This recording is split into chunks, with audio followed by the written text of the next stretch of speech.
దేవుని ఘనమైన నామమునకు స్తోత్రములు. ఈ వాగ్దానం వింటున్న మీకు అందరికీ మన ప్రభువును ప్రియ రక్షకుడైన యేసుక్రీస్తు నామములో శుభములు, మా హృదయపూర్వకమైన వందనములు తెలియజేస్తున్నాం.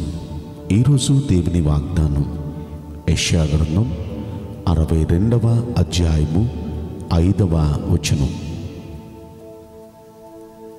పెండ్లి కుమారుడు పెండ్లి కూతురుని చూచి సంతోషించున్నట్లు నీ దేవుడు నిన్ను గూర్చి సంతోషించును.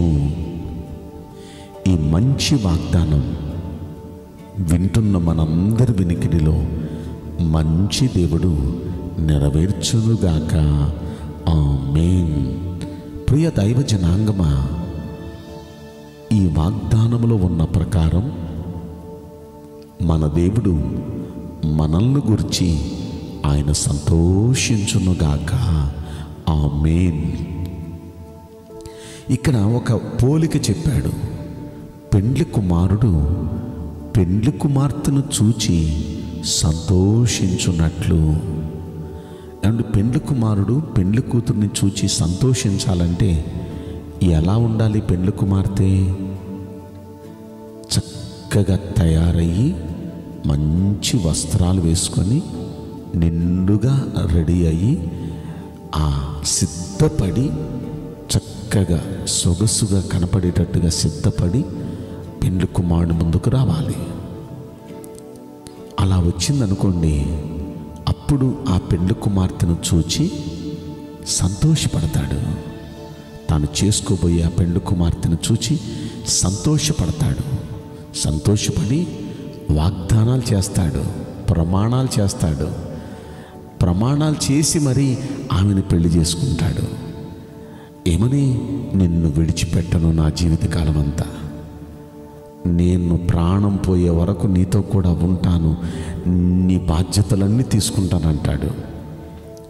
తనతో కష్టమైన నష్టమైన ఎలాంటి పరిస్థితి వచ్చినా నిన్ను విడవను అని తనతో ప్రమాణాలు చేసి, చేతిలో చేసి ప్రమాణాలు చేసి, ఆ ప్రమాణాలు అయిన తర్వాత ఇప్పుడు తనతో పాటు వెంట పెట్టుకొని తనుండే ఇంటికి తీసుకెళ్ళిపోతాడు. తను ఉండే ఇంటికి తీసుకెళ్ళిపోవటమే కాదు, ఆ ఇంటిలో తనకి ఏమేమి ఉన్నాయో అన్నిటి మీద ఆమెకు అధికారం ఇచ్చేస్తాడు. తను ఏమున్నాయో అవన్నీ ఆ పెండ్లి కుమార్తె తనతో పాటు ఆనందం, ఆమెను ఎప్పుడు సంతోషపెట్టాలని, ఎప్పుడు ఆమెను సుఖపెట్టాలని ఆలోచిస్తూ ఉంటాడు. ఎంత బాగుందండి! ఇది వాస్తవమే కదా. ప్రతి పెండ్లి కుమారుడు ప్రతి పెండ్లి కుమార్తెకు చేసేది ఇదే కదా. మన దేవుడు మనల్ని చూచి మన గురించి సంతోషించి అవన్నీ చేస్తానంటున్నాడు. మొదటిగా ఏం చేస్తాడు? పెండ్లి కుమారుడు చేతిలో చేసి ప్రమాణాలు చేస్తాడు. ఏమని ప్రమాణాలు? నిన్ను నేను విడువను, నిన్ను నేను ఎడబాయను, ఎప్పుడు నీ బాధ్యతలన్నీ నేను తీసుకుంటాను. కష్టమైన నష్టమైన ఆరోగ్యమైన వ్యాధి అయినా ఎలాంటి పరిస్థితులున్నా అన్ని వేళలా నిన్ను నేను విడిచిపెట్టను, నేను నీకు తోడుంటాను ప్రమాణాలు చేస్తాడు. మన దేవుడు మనతో కూడా ఎప్పుడు విడిచిపెట్టినని ఎన్నోసార్లు ప్రమాణాలు చేశాడుగా, మరలా ప్రమాణం చేస్తాడు.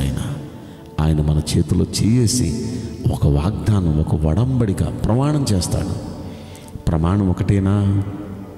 ప్రమాణం మాత్రమే కాదు. ప్రమాణం చేసిన ఆయన ఇప్పుడు తనతో పాటు వెంట పెట్టుకుని ఆయన ఉండే ఇంటికి తీసుకెళ్ళిపోతాడు. మన యేసయ్య ఉండే ఇల్లు ఏది? పరలోకం. ఈ లోకాన్ని విడిచిపెట్టిన తర్వాత ఈ లోకంలో మనతో ప్రమాణం చేసి తనుండే రాజ్యమైన పరలోక రాజ్యాన్ని తీసుకెళ్ళిపోతాడు. ఎంత గొప్ప ఆనందం అండి! ఆ గొప్ప పరలోక రాజ్యం, ఆయన ఉండే ఆ పరలోక రాజ్యానికి తీసుకుని వెళ్ళిపోయి ఆ పరలోక రాజ్యానికి వెళ్ళిన తర్వాత అక్కడున్న పరలోక వైభవం అంతా మనదే. పరలోక సంబంధమైన ఆశీర్వాదాలన్నీ మనవే. పరలోక సంబంధమైన సంతోషం, పరలోక సంబంధమైన సంబరాలు, ఆ దీవెనలు, ఆ అధికారాలన్నీ మనకిస్తాడు ఆయన. పరలోక సంబంధమైన అధికారాలు ఇవ్వటం మాత్రమే కాదు, మనల్ని ఎలా సంతోషపెట్టాలా, మనల్ని ఎలా సుఖపెట్టాలా అని ఎల్లవేళలా మన గురించి ఆలోచిస్తాడు ఆయన. మనల్ని ఎలా సంతోషపెట్టాలి, మనల్ని ఎలా సుఖపెట్టాలని. ఇవన్నీ చెయ్యాలంటే పెళ్లి కుమారుడు పెళ్లి కుమార్తెను చూచినప్పుడు సంతోషించేటట్లుగా తయారై రావాలి. ఈ వాగ్దానం వింటున్న ప్రియ దైవ జనాంగమా, మన పెళ్లి కుమారుడు మన ప్రభు అయిన యేసయ్య. ఆయన ముందుకి ప్రార్థనలో మనం వచ్చినప్పుడు మనం సిద్ధపడి రావాలి. ఆయన ముందుకి అంటే సిద్ధపడి రావటం అంటే ఎలాగా? తలారా స్నానం చేసి చక్కని వస్త్రాలు ధరించుకొని చక్కగా తయారై రావటం అని కాదు. దేవుడు కోరుకునే తయారు కాదు. ఇది మనుషులు పైరూపు చూస్తారు, కానీ దేవుడు కోరుకునే తయారు. ఆమె ఎలాగైతే తన్ను తాను తల మొదలుకొని అరికాల వరకు శుభ్రం చేసుకుంటుందో, అలా మన తలంపులు మొదలుకొని మన చేష్టలన్నీ శుభ్రం చేసుకోవాలి. మనల్ని మనం పరిశుద్ధపరచుకోవాలి. ఎవరు తమ పవిత్రతను పరిశుద్ధతను అలా వారి అపవిత్రత అంతా తొలగించేసుకొని ఇలా పరిశుద్ధపరచుకుంటారు.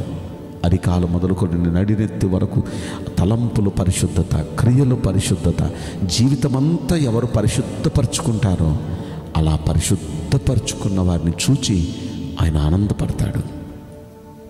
పరిశుద్ధపరచుకుంటూ మాత్రమే కాదు, చక్కని వస్త్రాలు ధరించి, విలువైన వస్త్రాలు ధరించి, విలువైన ఆభరణాలు ధరించి, ఆ విలువైన ఆభరణలతో వస్త్రాలతో చక్కగా తను తాను అలంకరించుకొని ఆయన ముందుకు రావాలి. నీతి క్రియలు, సత్క్రియలు అవే మన అలంకారాలు. మనం చేసే సత్కార్యాలు, మంచి కార్యాలు, నీతి కార్యాలు ఇవి మనకొక అలంకారం అన్నమాట. పరిశుద్ధమైన జీవితం కలిగి సత్కార్యాలు చేస్తూ, నీతి కార్యాలు చేస్తూ మనం ఉంటే ఇప్పుడు మనల్ని మనం అలంకరించుకున్నట్టు. అలా అలంకరించుకొని ఆయన ముందుకు మనం ప్రార్థనలో వస్తే అప్పుడు మన దేవుడు ఆయన మనతో వాగ్దానం చేస్తాడు. ఆ వాగ్దానం చేయటమే కాదు, మనల్ని ఎలా సంతోషపెట్టాలా, మనల్ని ఎలా సుఖపెట్టాలా అని మన గురించి ఆలోచిస్తాడు ఆయన. ఆయనకున్నవన్నీ మనవే. ఆయనకున్న ఆశీర్వాదాలు, ఆయనకున్న దీవెనలన్నీ మనకు అనుగ్రహిస్తాడు. ఈ భూమి మీద ఉండగానే ఒక స్వర్గం చూచేటట్టుగా చేస్తాడు. ఒక పరలోక అనుభూతి, పరలోక ఆనందం చూచేటట్టు చేస్తాడు. ఒకవేళ ఈ భూలోకాన్ని విడిచిపెట్టాల్సిన రోజు వస్తే ఆయనుండే రాజ్యానికి తీసుకుని వెళ్ళి ఆయనతో కూడా పరలోక వైభవాన్ని అనుభవించేటట్టు చేస్తాడు.